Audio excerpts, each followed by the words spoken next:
with champagne. Pop. It's my house, come on. Hi! Good day! We are here to dissect for our zoology class. Here are the members.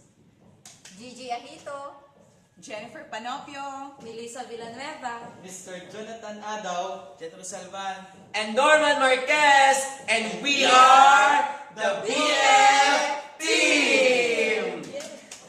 or the Bullfrog!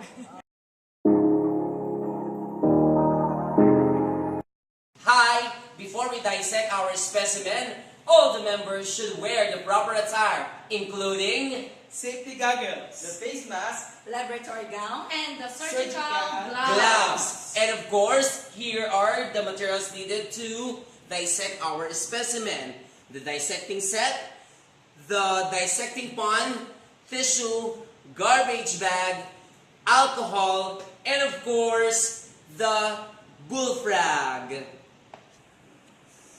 This time, Ma'am Jenny will paralyze the frog by inserting the pointed tool towards the brain of the frog.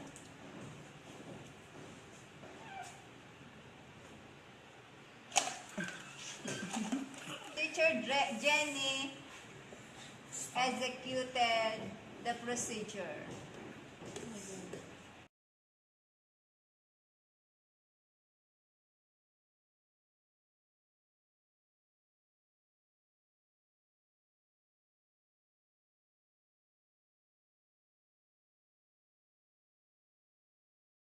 So after paralyzing the frog, we will now pin the frog to the dissecting pan.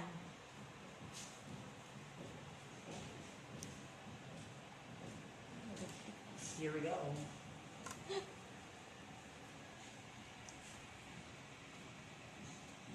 Ma'am Gigi and Ma'am Mel pinning the appendages of a bullfrog.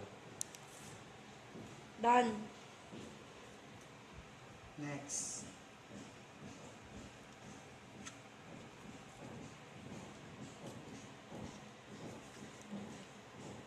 Uy, wala ko yung safety glasses. Ayun na.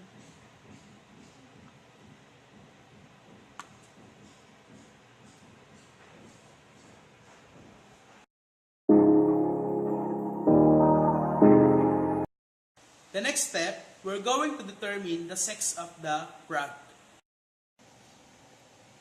The easiest way to quickly tell the difference between the male and female frogs isn't to look between the legs, but to look at the feet. The front feet of the male frogs should have the fatter thumb pad. As you can see in this frog, the frog should not have a fatter thumb. Therefore, it is a female frog. After identifying the sex of the frog, let us now examine the mouth or the mouth cavity of our bullfrog. As you can see, this is the tongue of our bullfrog, and overall, this is the mouth cavity.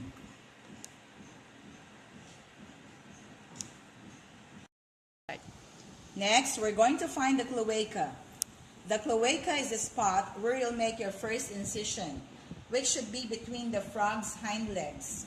Use scissors to lift the abdominal muscles away from the body cavity at the cloaca.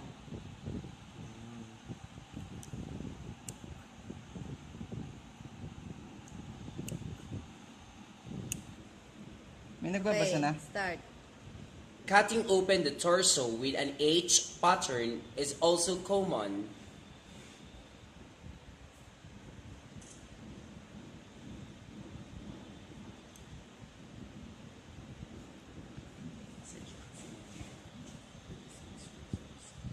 Oops, dyan na lang.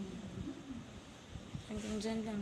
To do this, make transverse or horizontal cuts just inside the arms and legs and connect them with a lateral cut up the belly.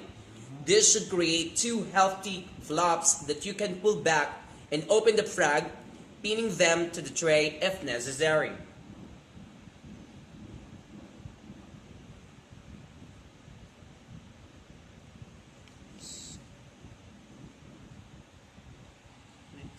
Wala.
Pause ko na. Gonads ba to?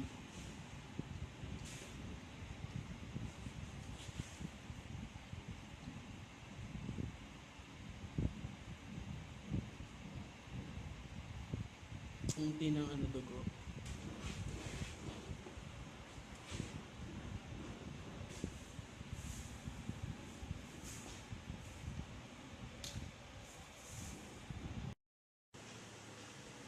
Okay, after cutting the skin of a bullfrog, now we will be pinning the flaps of it.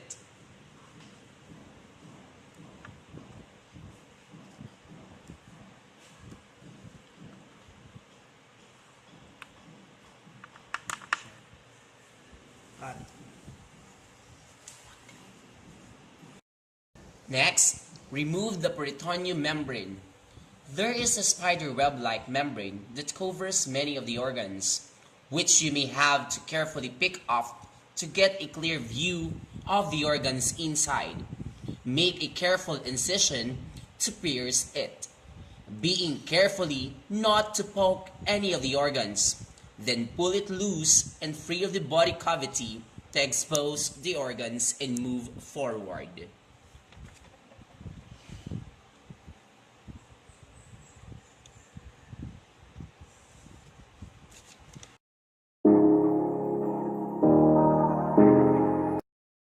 Since the bullfrog is female, we will remove the eggs so that we can identify the certain organs.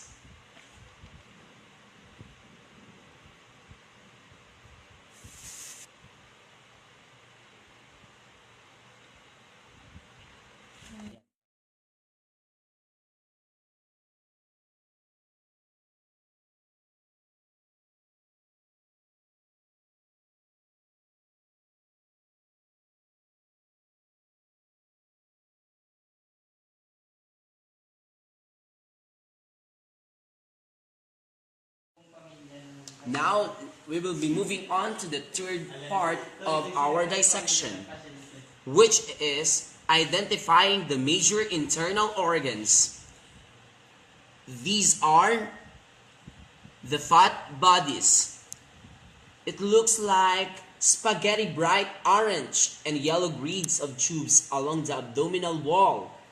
If you have a larger frag, the fat bodies may actually need to be removed to see the other organs. Next is the liver. The organ is the biggest organ in the frog's body and should be the easiest to locate. It's usually brownish and composed of 3 big structures or lobes. Sometimes it's also streaked with a greenish or bluish color as well. Next, the heart. Kapag tumibok ang puso, wala ka nang magagawa kundi sundin ito. Kapag tumibok ang puso, lagot ka na, siguradong huli ka. The heart has a triangular shape and it's just above the liver. It's composed of left and right atriums on top and a single ventricle that runs along the bottom of the frog's heart. The conus arteriosus is the big vessel that comes out of the heart and pumps blood throughout the frog's body. The next organ is the lungs, which underneath the heart and liver. The frog's lungs are quite small, shaped like little beans, and should feel slightly spongy in texture.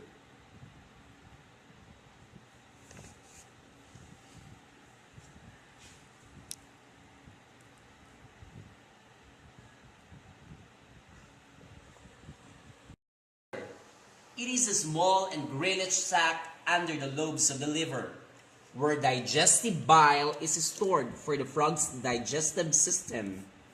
This is usually quite striking because it looks a whole lot like snot.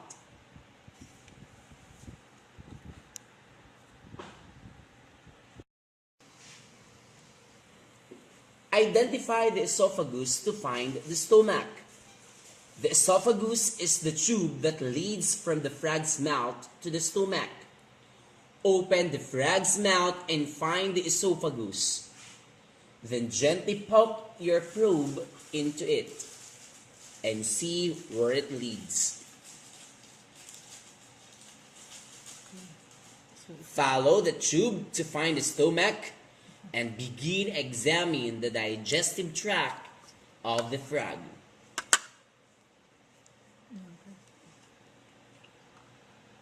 Yun, this one.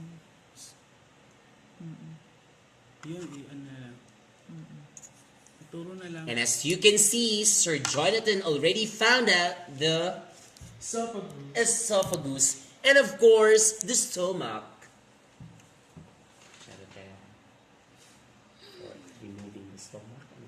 For us to identify what is inside on the stomach, we will open up the stomach very carefully.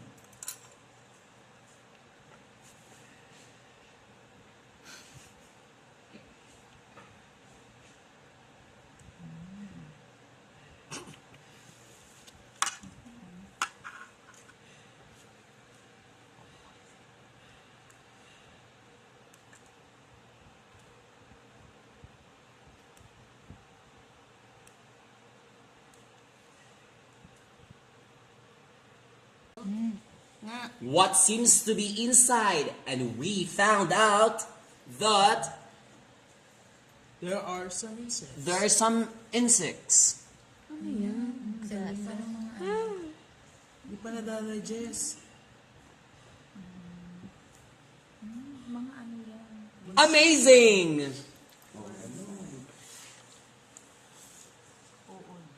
Oh, leaves. Leaf. Ngayon pala sila yung daw. Vegetarian na. We will identify the small and large intestine at this very moment. The small intestine is what attaches to the end of the stomach, and it is made up of the duodenum and the ileum, connected by the mesentery. Blood vessels that trail away from the mesentery are used to carry the energy from the digested food away from the intestines and into the bloodstream. It's how the frog gets its strength and energy from the food it eats. The large intestine should widen at the bottom of the small intestine. This is where waste exits the body of the frog.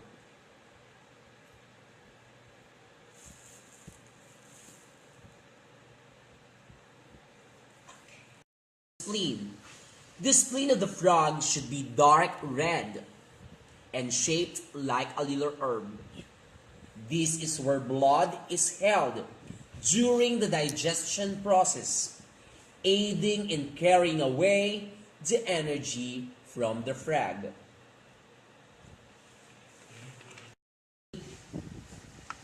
And lastly, the bladder or the urinary bladder. It is an empty-looking sac in the lowest cavern of the body, which stores urine and expels it from the frog's body via the cloaca, the small hole where you started your incision. Frogs expel all waste and sperm through this little hole. There you have it, ladies and gentlemen. We are successfully identifying the major internal organs of a frog. Open up the champagne, pop. It's my house, come on, turn it up. Hear a knock on the door and the night begins. Cause we've done this before, so you come on in. Make yourself at my home, tell me where you been. Once again, we are the BF team, the pastoral students of Batangas State University, saying that learning is a personal experience. Hope you enjoy our video. Bye-bye!